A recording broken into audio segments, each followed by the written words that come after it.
Muy buenas noches, queridos amigos de Popular Televisión. Hoy es un día grande, es un día estupendo, es un día maravilloso, es un día en el que iniciamos un camino genial. Estamos en miércoles de ceniza. Y lo digo con la boca llena porque es la Cuaresma y la ceniza es un gesto que nos lleva a la vida, no es un gesto tenebroso y no es un día de sufrimiento, aunque es verdad que se nos invita a la austeridad y al ayuno, pero como una ayuda para nuestra vida.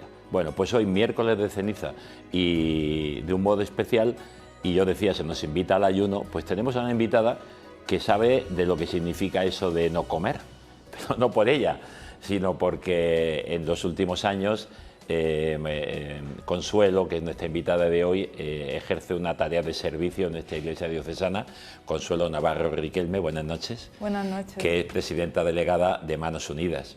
Y siempre febrero es el mes en el que se nos presenta la campaña, el segundo fin de semana de febrero, una campaña contra el hambre en el mundo. 67 años que unas mujeres valientes se lanzaron a ver que hay más de 1.000 millones de personas, de la mitad de ellos son niños, tú los datos los tienes mejor que yo, que no hacen ayuno porque quieran, ni para tener una buena figura de cara a la playa, sino porque no pueden comer, realmente, ¿no? Sí, desgraciadamente sí, es así. Y es increíble que en el año 2026 todavía haya 700 millones de personas que pasan hambre en el mundo. Y como tú dices, pues la mitad niños. Este año la campaña 67 declara la guerra al hambre, es volver a nuestros ancestros, ¿no? Cuando las mujeres de Acción Católica declararon en el año hicieron 59, ese manifiesto, sí, y dijeron, declaramos la guerra al hambre. Parecía una cosa de violencia, pero no. Muestra un poco la revista, porque el cartel de este año es impresionante. Sí, la imagen es impactante. Con esa cuchara en mano de madera. El arma de la niña es una cuchara. Sí, una cuchara. Qué símbolo, ¿no?, de la comida. Porque la mayoría de las guerras vienen por las injusticias. Claro, uno se rebela y ya. Efectivamente, y por la desigualdad. Y por la desigualdad.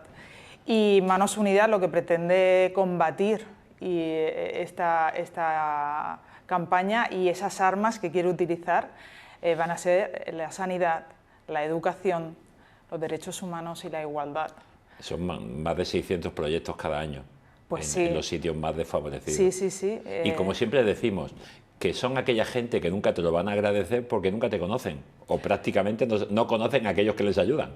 Ni tú les puedes conocer. Efectivamente. Bueno, yo este año he tenido el privilegio... que lo hablaremos luego, has tenido una ocasión preciosa de ver, pero has visto unos proyectos en un lugar. Sí, he visto 6 proyectos de Paraguay, de los 575 del año 2024. Pero bueno, luego como vamos arrastrando, porque no suelen durar un año, hay algunos más cortos que otros, hay algunos que son 2 años, pero al final a lo mejor nos metemos en 800 proyectos que podemos llevar en un año. ¿Cómo acabas tú en Manos Unidas? Luego volveremos a tu infancia, pero ya que estamos ahora, has cubierto una primera etapa de 3 años, sí. Porque en Manos Unidas quien sirve, pues eso, es un servicio, pero quien no está en los puestos de dirección, tanto a nivel nacional como diocesano, son siempre voluntarios. Siempre. Voluntarios que quieren dar un paso más y ser no solo voluntarios, sino miembros de Manos Unidas. Y los tiempos son 3 años. Puede repetir por otros 3 años si eres elegido y se acabó. ¿Sí? Y después sigues en Manos Unidas, pero ya no como dirección, digamos, en cabeza, ¿no? Efectivamente, así es. Yo ya he cumplido mi primer ciclo de 3 años y ahora he sido renovada para otros 3 años más. Y bueno, es una organización de voluntarios, más de 6.800 a nivel nacional y en Murcia alrededor de 200. 72 delegaciones en toda España, una por cada diócesis. Tú empezaste voluntaria en Manos Unidas, ¿desde dónde? ¿Quién te metió ahí en este mundo? ¿Cómo llegaste a Manos Unidas? Bueno, yo he sido voluntaria toda la vida que tengo, yo recuerdo... ¿Dónde hacía falta cosas desde los 12 años, desde que fui scout en San Francisco de Asís, los Padres Capuchinos, ahí empezamos a visitar ahí enfermos, hacíamos también pues, limpieza de playas en el monte, y ahí empecé a ver lo importante que era el ayudar a los demás y el estar allí, y también me llenaba mucho. De ahí pues fui evolucionando, luego pues terminé los Scouts, salí, fui a la universidad, entré en Solidaridad Universitaria, otra asociación. Una asociación universitaria de voluntariado, Solidaridad Universitaria. Sí, sí, sí. Ahí estuve pues trabajando con inmigrantes, pero en cuanto pude entré al orfanato de Murcia, de Santa Teresa, a estar con los niños, y estuve bastantes años allí con los niños. Y eso pues me marcó mucho. Con las vicencianas. Sí, la verdad es que fue bueno pues estar con los más pequeños. La verdad es que allí lo tienen todo, lo tenían todo desde el punto de vista material, pero veías que les faltaba esa familia, ese padre y esa madre, ¿no?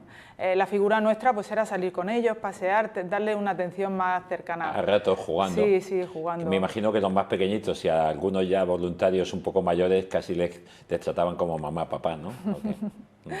Y luego pues de allí, como yo era catequista en la parroquia, primero fui en San León Magno, cuando vivía en el centro de Murcia, luego ya cuando me casé en Churra, en la parroquia de Nuestra Encarnación. Y pues ahí me propusieron, pues fue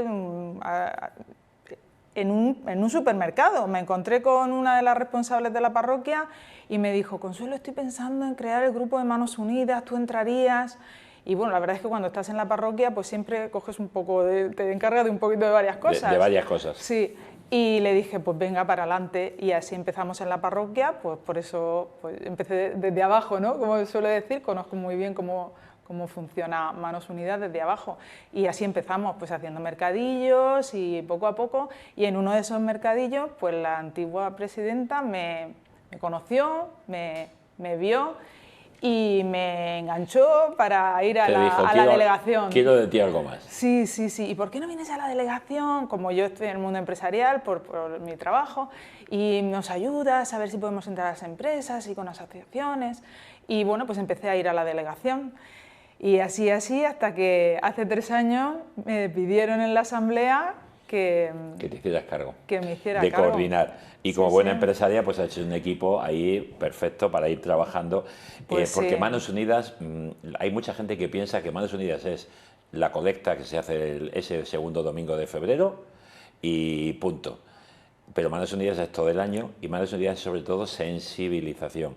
Sí. Lo que no conoce mucha gente, solamente algunos centros escolares y gente muy vinculada, es la cantidad de material didáctico, educativo, de sensibilización que tiene Manos Unidas, porque son unos trabajazos tremendos. Efectivamente, en los colegios pues tenemos talleres, tenemos exposiciones, hay muchos libros para infantil, para empezar, bueno, pues a que los niños se vayan sensibilizando y que vayan conociendo que hay otra realidad, que nosotros vivimos en este primer mundo, como solemos llamar, y que por suerte hemos nacido aquí, pero que estamos, según donde hemos nacido, pues estamos marcados para el resto de nuestra vida, y tienen que saber que hay otra realidad. Y bueno, pues también que con estos valores se les va haciendo juegos, y tenemos, pues como he dicho, diferentes talleres. Pues fíjate, tuvimos uno de robótica que dice, ¿y cómo enlazas la robótica con Manos Unidas? Pues trabajábamos la confianza, pues se le vendaban los ojos a uno de los compañeros, era por parejas, a uno se le vendaban los ojos, y como la robótica le llama tanto la atención, pues con unos drones pequeñitos, pues lo iban volando y le tenían que ir diciendo, tenía que confiar en el compañero para que le fuera. Entonces, el típico juego de la venda, pero sí, adaptado al mundo de hoy. Sí, pues eso, es ir con herramientas del día de hoy y con cosas actualizadas que a ellos les llamen la atención, pero ir trabajando los valores. Vamos a ver alguna fotito de fondo de tu infancia, de las fotos de pequeña y tal. ¿Qué recuerdas de tu infancia? Aquí. Uy, aquí. Qué pequeñita. Pequeñita. ¿Qué recuerdas de tu infancia y de la vida creyente con tu familia, en tu casa? Dices, luego he terminado siendo catequista, he estado en la parroquia, he colaborado, hasta que un momento concreto, porque tú te ha marcado la infancia también una cosa. Es decir, tú eres de Murcia, has vivido siempre en Murcia, y primer colegio es Carmelitas, Santa Joaquina de Vedruna, y segundo colegio, franciscanos, en el colegio de Capuchinos, en la Circular. Es decir, un colegio religioso, donde había una formación que uno no va allí porque es creyente, pero hay una formación de fondo también humana. ¿Cómo te ha marcado a ti eso y cómo te marcó desde pequeña el tema de la fe? Pues hombre, me ha marcado siempre porque mi madre ella se educó en el colegio en Las Carmelitas, estuvo interna y decidió que ese era el colegio que quería que yo fuera. Y ahí hice EGB, lo que era párvulos antes y hasta EGB, y luego pues por cercanía entré... Has hecho muy bien en decir EGB porque me ha recordado. Bueno, yo no soy de EGB, yo soy de primaria, de antes. Ahora como es lo de la ESO y esas cosas, y ha vuelto a primaria, es que ya no sabemos dónde estamos. Sí, pero tú eras de la EGB. De la EGB. Y luego pues ya fui a Capuchinos, que estaba más cerca de casa, donde hice BU y GO. Y claro que me marcaron. Yo los recuerdos que tengo... Bueno, Carmelita es un colegio solamente, en aquel momento era de chicas solamente. Ahora ya han visto. Ahora han visto. Y bueno, pues los recuerdos que tengo pues era pues, siempre los meses de mayo, con la Virgen, esas misas diarias en clase. Y ahí pues yo desde pequeña, claro, yo recuerdo ya allí venir Manos Unidas y venir, ¿no?, oír de las misiones. Y yo siempre de pequeña me llamaba muchísimo la atención. Y yo decía que yo quería ser misionera, que me encantaría irme a otros países a ayudar. Me llamaba muchísimo la atención África, de siempre. Yo creo que cuando las campañas del Domo, siempre de pequeños todos, África nos llamaba mucho por la realidad tan distinta de color de piel, Sí, etcétera, etcétera. Puede ser. Y me a lo mejor llamaba todos... mucho. Siempre he pensado en crear una familia, era algo que a mí, bueno, pues lo quería, ¿no? Pero las misiones también me llamaban mucho la atención.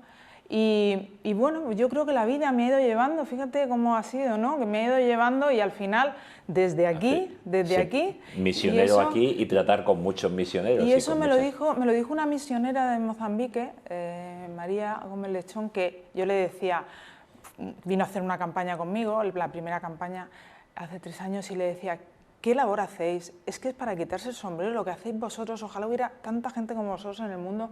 Y me dijo, sí, Consuelo, pero no te equivoques, que si vosotros no estuvierais aquí, haciendo vuestra labor aquí, de recaudación, de sensibilización, nosotros no podríamos hacer la labor allí. O sea, que no os quitéis mérito los voluntarios que estáis desde aquí ayudando. Y eso lo digo yo mucho, a los voluntarios y en la charla lo digo mucho. En la casa. Fíjate que la patrona de las misiones, Teresita de Lisieux, desde un convento de clausura. O sea, que es la patrona de las misiones. Bueno, ¿qué pensaba esta niña cuando hizo la primera comunión? ¿Qué idea de futuro tenías tú? No me digas lo que le dijeron a ese niño, que le preguntaron, ¿qué quieres ser cuando pasen los años? Y dijo, mayor. Porque veía a los mayores que mandaban y él no tenía que obedecer, decía mayor. ¿Tú qué pensabas ahí? ¿Tenías ya idea de algo? Pues lo que no tenía idea era de lo que me iba a deparar en unos pocos años, la vida, el golpe tan duro que nos iba a dar a mi hermano y a mí la vida. Eso no tenía idea. En ese momento yo era una niña feliz, que nunca había tenido realmente problemas económicos en casa. Hemos sido una familia, hemos vivido en el centro de Murcia, mis padres los dos han trabajado, mi madre maestra, mi padre químico, y con mi hermano, y hemos sido felices sin... Bueno, pasábamos los veranos en la playa, en el puerto de Mazarrón, mi padre era de allí. La bahía y el puerto para ti, en lugar de reposo, de felicidad. Sí. Hace un tiempo, ¿cómo viviste esos vientos? Me imagino que dirías, todo aquello que lo conozco. Pues mis primos, porque tengo primos que viven allí, mis tíos, mandándome fotos diciendo, mira cómo está... Cómo ha volado todo. Madre mía, justo enfrente de mi casa, sí, allí se voló, cómo fue el huracán, vamos, fue tremendo. Tremendo. Sí. Estamos todavía con esos vientos, ahora hemos seguido, y hace 2 semanas en Barcelona o en Cataluña la semana pasada, bueno, es tremendo. Bueno, no te cortó. Esa niña pensaba... Esa niña que el mar para mí ha sido, y sigue, bueno, para mí el mar es importantísimo, ese sonido que me da paz. Y cuando paso épocas de estrés o de agobio, que necesito irme ahí a mi bahía del puerto de Mazarrón, sí, a que me dé esa paz. Y dices ese palo que la vida te trajo, porque en muy poquitos años pierdes al padre y a la madre, ¿no? A mi madre primero, con 23 años, estaba yo en la universidad, y a los 5 años después falleció mi padre. En 5 años perdimos a los dos. Y bueno, pues he querido poner esa foto porque representa la alegría de la casa. Eso fue una Nochevieja, la primera Nochevieja que yo salí, que me dejaron salir, fui al casino, no se me olvidará. Y bueno, ese es mi hermano y mi madre y mi padre. Y como ves, pues ahí representa lo alegres. Mi hermano también es así, sigue siendo súper alegre, es una persona importantísima en mi vida. Y mi madre, pues dicen que me parezco muchísimo a ella. Bueno, pues dicen que quien no se parece a los padres, que me parezco mal. muchísimo a ella. Dices que estabas en la universidad cuando fallece tu madre, la primera. ¿Por qué veterinaria? Uy, porque mi pasión, los animales, han sido desde pequeñita. Cuando no comía, yo he sido muy mala comiendo de pequeña. Y me enseñaban libros de animales. Cogía una enciclopedia, me llevaban al jardín con la enciclopedia del libro, que la guardo, y había parte de la de los perros que la tengo rota de tanto pasarla. Y me encanta, es algo de pequeña. Y bueno, pues era mi sueño el ser veterinaria, y lo conseguí. Hice la licenciatura y luego, pues circunstancias de la vida, tuve que dejarla. Estuviste trabajando un tiempo como veterinaria, tuviste una clínica. Estuve en clínica y luego estuve en alimentación de perros y gatos en una empresa internacional.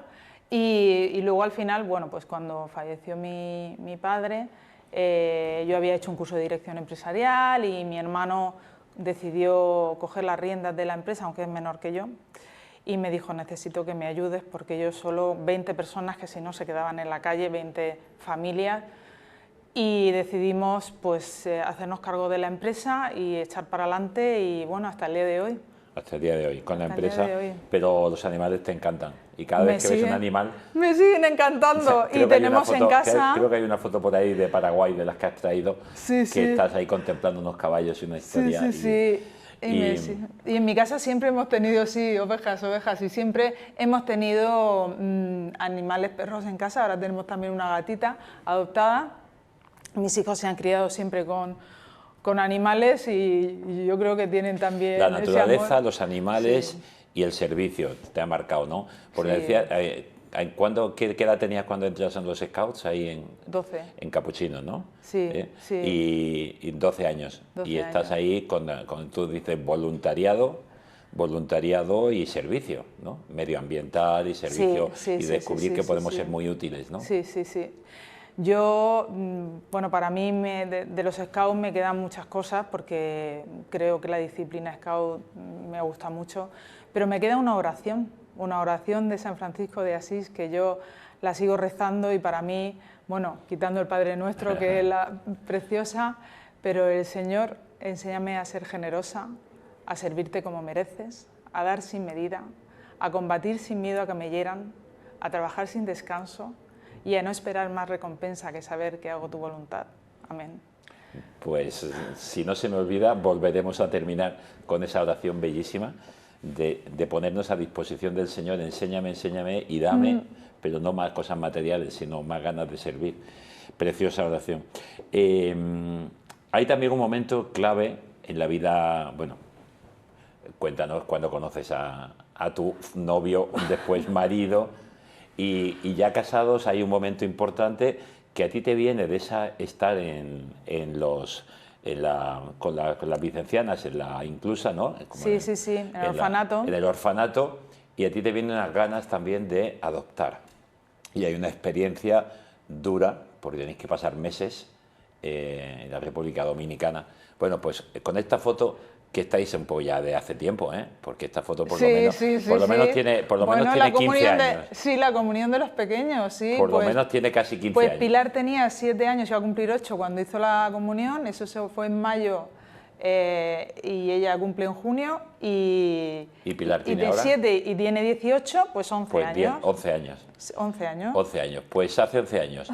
Y ahí vemos a tu hija mayor, Raquel, que lógicamente es morenita y tal. Esther. Perdón, y Raquel, digo yo. Esther. Estoy yo pensando. Esther, tu hija mayor Esther, que es natural de la República Dominicana. Bueno, cuéntanos primero cómo conoces a tu marido. Antonio. Y quién se declaró a quién. ¿Cómo fue? Y después ya tu experiencia en Santo Domingo, en la República Dominicana.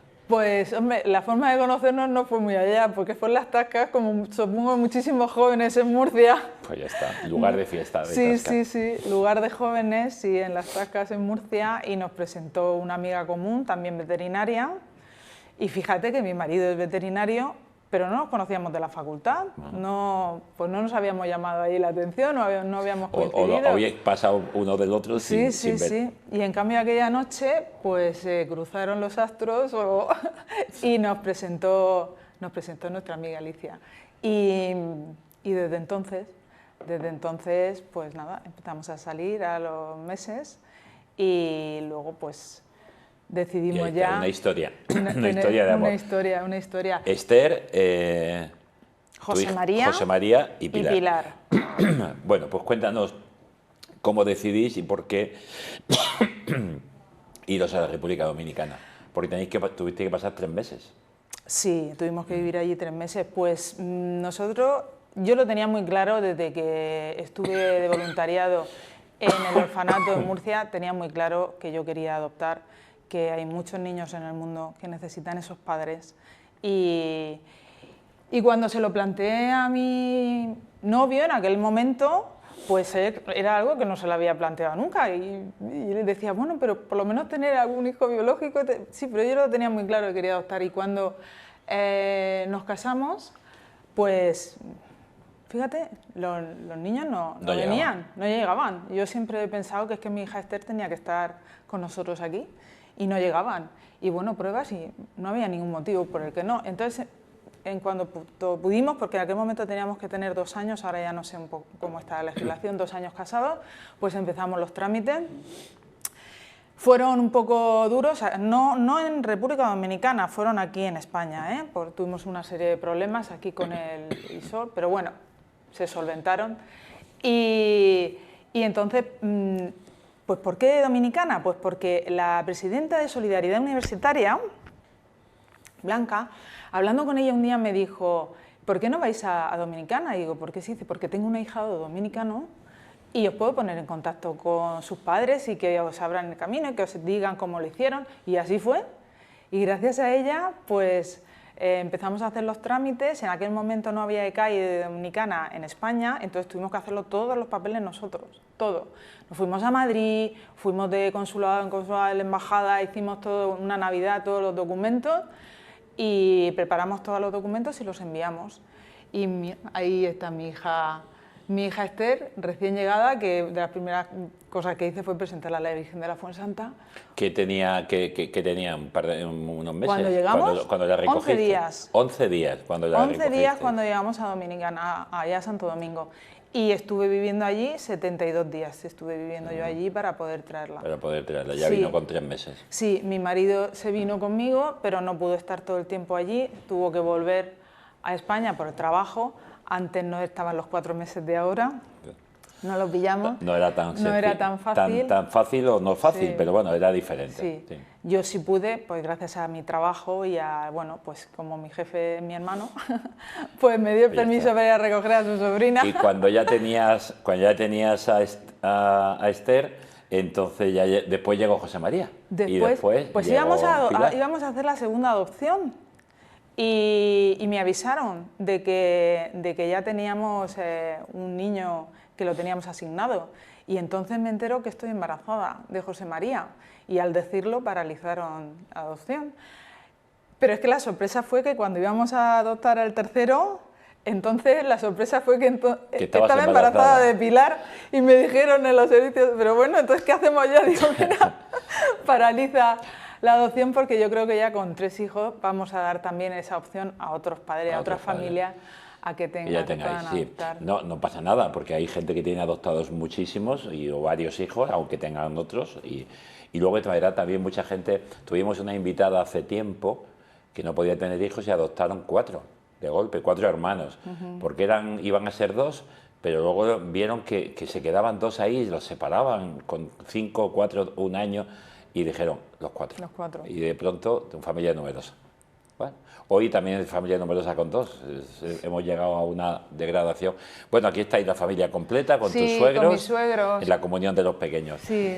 Bueno, no quiero que se nos vaya, vamos otra vez a avanzar y volvemos otra vez a Manos Unidas, porque hay una cosa importantísima que tú has vivido y eso lo has vivido como un regalo. Y recuerdo que estos días pasados, hace un par de semanas, en la presentación de la campaña te emocionabas, sí. Contando. Porque una suerte que has tenido y la que tienen algunas personas en Manos Unidas es poder visitar en algún momento algunos de esos proyectos que Manos Unidas está sirviendo. Con lo cual ya no hablas en teoría, sino hablas después de ver y de contactar. Porque todas estas personas ya no son un paraguayo, una paraguaya, este es Pedro, Andrés, Juan, este es Antonio. Antonio. Cuéntanos un poquito esta experiencia y qué ha supuesto para ti como persona, para ti como voluntaria, para ti como creyente. Pues ha supuesto un cambio de verdad en mi vida y para mí. Al principio, cuando me lo propusieron, como he dicho antes, mi idea siempre era África. Y cuando me llegó Paraguay, dije, ¿y por qué no? Paraguay, venga, vámonos. Nos fuimos cinco delegadas, la verdad es que todas teníamos confianza entre todas, salía un viaje bueno, bonito. Y la persona responsable que venía con nosotros, Rosario, de Servicios Centrales, también lo organizó muy bien. Y allí que me embarqué a 12 horas de avión a Paraguay. Lo digo así porque yo, por mucho que viaje, al avión le sigo teniendo respeto y estar ahí 12 horas me echaba para atrás, pero desde luego ha merecido totalmente la pena. Y nos prepararon, tuvimos que hacer una formación, que yo decía, qué exagerado, hacer formación para el viaje de formación. No, no, no, hay que formarte para ir a un viaje de este calibre, para saber lo que vas a ver. Lo que vas a ver y para no meter la pata diciendo lo que no debes decir. Lo que no debes decir, hacer fotos que no debes hacer. Te emocionas, pero tienes que también los sentimientos saber controlarlos, porque ellos te ofrecen lo mejor que tienen y te enseñan lo mejor que tienen, pero tú vas a ver cosas que dices, madre mía, ¿cómo pueden vivir así? Pero son sus casas. Y las tienes que, como eso se lo tienes que transmitir, que como qué casa tan bonita, como qué acogedora, pero tú estás diciendo cómo pueden vivir así en estas circunstancias. Y poner nombre y poner rostro a estas personas para mí ha sido importantísimo, porque las estamos ayudando desde aquí, pero no tienes ese nombre, no es como otras asociaciones que es más, las estás viendo, estás interactuando con las personas que ayudas, aquí no. Y hacer el viaje fue, a mí me ha cambiado la forma de ver la vida, me ha cambiado cómo te planteas las cosas, ¿no? Cómo ves y dices, ¿de verdad? Esto, o sea, nos vamos a preocupar por esto, nos vamos a enfadar por esto, nos vamos a quejar por esto. A veces le digo a mis hijos, están discutiendo, están pensando en la ropa, y digo, ¿de verdad? ¿Queréis que os diga lo que es no tenerse ropa que poner o no tener que comer? Y ellos me dicen, sí, pero es que nosotros hemos nacido en este mundo. Es que es difícil vivir de otro modo en el ambiente que tienen. Es difícil, por eso a mí me costó, cuando volví, estuve una semana, 10 días que no me ubicaba, Luis Emilio, no me ubicaba, me costó. Lo hablé con compañeras y con amigas que también habían hecho viajes así impactantes y que habían salido fuera y me dijeron que era normal. Claro. Porque, claro, es un jet lag distinto. Sí. Y bueno, pues estás viendo las fotos, de estar con estos niños y que con ellos era difícil porque estos hablan guaraní. Los dos proyectos indígenas fueron para mí los más complicados de entender cómo viven ahí los indígenas, la parte que ellos quieren seguir a sus ancestros y que quieren seguir con su cultura. Claro, que allí no va Manos Unidas a cambiarles su cultura y su historia, no, por supuesto va a ayudarles en sus proyectos de desarrollo. De desarrollo. Y además tienen que involucrarse, que eso es lo que en Manos Unidas se llaman los socios locales. Es decir, allí no se hace algo si no van a estar ellos y van a llevarlo adelante ellos. No, Nosotros trabajamos siempre 100% con socios locales, que son los que están ahí en el terreno, que son los que conocen a las comunidades, y las comunidades son las que les dicen las necesidades que tienen y nos lo comunican a servicios centrales, y a partir de ahí se desarrolla el proyecto y luego pues se aprueba. Pero siempre son peticiones de ellos y proyectos que ellos nos han solicitado. Por eso hay una continuidad de los proyectos y no se dejan abandonados. Sí, que puede ser un pozo de agua, que puede ser ayudarles en un microcultivo, que tenga sus gallinas o se tenga sus alcachofas o sus cebollas. Sí, porque además que te enseñan esos cultivos, esa cebolla, con esa ilusión, es importantísimo ver cómo les cambia la vida. Cambiamos vidas de comunidades enteras de personas. La foto de antes que poníais con Tony, Tony era el más joven, el chico más joven de 18 años de esa comunidad que estaba beneficiario de ese proyecto, que era de, bueno, pues proyectos para tener primero cultivo para autoconsumo, pero luego van ya ampliándolo para poder comercializar. En este caso, en este proyecto, la municipalidad, que es lo que viene a ser nuestro ayuntamiento, también les ayudaba y entonces les ayudaba para ponerle como un mercado para que pudieran comercializar. Pues en este caso, Tony va a poder reagrupar a su familia. Su madre y sus hermanos habían emigrado o han emigrado a Argentina, y gracias a que él va a empezar a comercializar todo esto que se ve ahí, sus lechugas y sus hortalizas, pues va a volver, su madre y sus hermanos van a volver de Argentina para ayudarle y se va a reunir la familia. Y nos contabas también de un caso, pues ya se nos ha ido el tiempo, ¿sí? Pero ya en muy breve, en pocos segundos, ¡qué rápido! Se nos ha ido el caso de una chica que decía, es que me ha devuelto, poder tener yo, vender lo que estoy cultivando, me ha devuelto dignidad ante mi marido y ante la sociedad. Sí, señor. Decía, mi marido me respeta y mis hijos me valoran. Yo antes no era nadie, no tenía nada, no me miraban como la madre, la mujer que está en casa, está en la cocina. Pero yo ahora no, llevo un poquito de dinero a casa y entonces ahora me respeta mi marido. Qué importante, qué importante. Y me daba ese abrazo y esa emoción de decir, o ese proyecto indígena de ponerles una escuela a 14 niños, que por la mañana van los niños, por la tarde van las madres, y que esa profesora llorando nos diga, después de 29 años intentando que venga una ONG y que venga una asociación a hacernos caso, ahora ha llegado Manos Unidas, llorando Patricia nos decía, podemos darle esta educación a nuestros niños. Ya por eso merece la pena todo.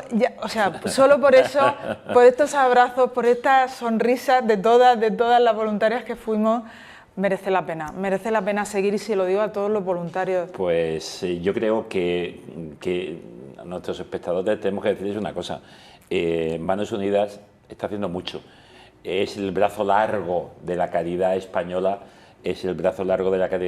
porque el brazo cercano es Caritas, pero el brazo largo es Manos Unidas, y hace falta gente aquí para que luego esos proyectos lleguen allá. Entonces, ¿por qué no en todas las parroquias un grupito, 2 personas, simplemente poder poner un cartel, poder hablar de Manos Unidas y poder vincularse con otros para poder ejercer esta tarea de sensibilización? Lo de menos es que saquemos 3 euros, 5 euros más. Todo lo que será bienvenido, pero lo importante es que nos demos cuenta de esta realidad que hoy Consuelo nos está contando. Consuelo, muchas gracias. Podríamos estar 1 hora y 2 horas y 5 horas, y sobre todo hablando de Paraguay, con lo que ha vivido mucho más. Pero muchísimas gracias por la invitación, qué corto se ha hecho.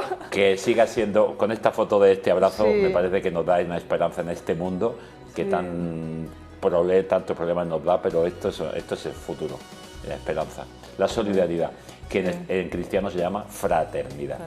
Pues buenas noches, ya saben, que acabe bien este miércoles de ceniza, que vivan una santa y feliz Cuaresma. Buenas noches.